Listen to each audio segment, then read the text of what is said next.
How is your January going so far? By the time you watch this, we will be into the fourth and final week of the first month of 2026. Where did that go? It's just like in a blink, suddenly we're into February.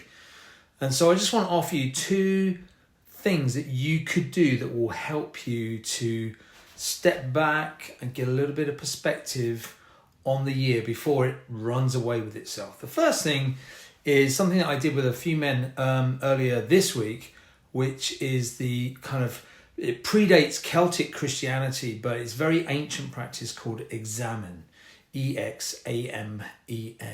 And that is basically, in a nutshell, taking some time to prayerfully look back on the previous year and use your phone, look at some photos that will prompt some memories, look at your calendar, anything that you can think of that will help you to meditate upon the things that have taken place. Some of them will be maybe a little bit painful to think about. Others will be like, oh, that really brings a smile to my face. It could be all sorts of things. And then take some time to think about what's coming up for you this year. What are your hopes, dreams, plans? Have you got some specific goals?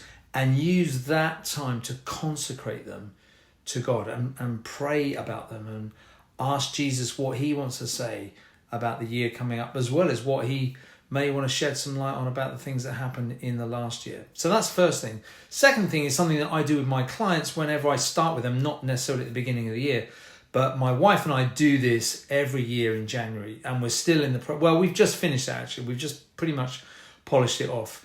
And that is writing a vision statement. And the thing about a vision statement is you write it in the present tense, as if you're already at the end of the year. So I'll give you an example and say, we finally bought the house of our dreams, although there's a lot of work to be done on it, but we're loving it. It's going to be a while before we get it to exactly where we want it to be, but we are absolutely in love with the house.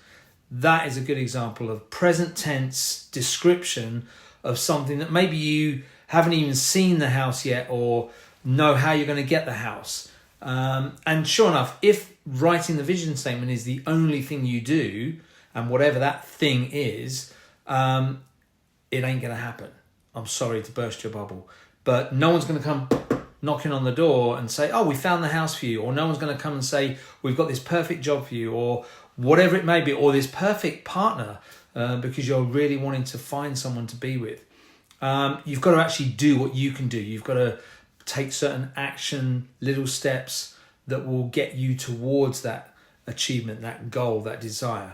But I believe, and I've seen it happen time and time again in my own life and in the lives of my clients, when you put something out there and you cast the vision, just like God said to Abram, come out and look at the stars in the sky, so shall your offspring be, even though he was 90 odd years old and he was childless. And he became the father of many nations. Anyway, that's a whole nother story, but just want to give you those two things. Take some time to look back on 2025, in so doing, preparing yourself to look forwards into this year.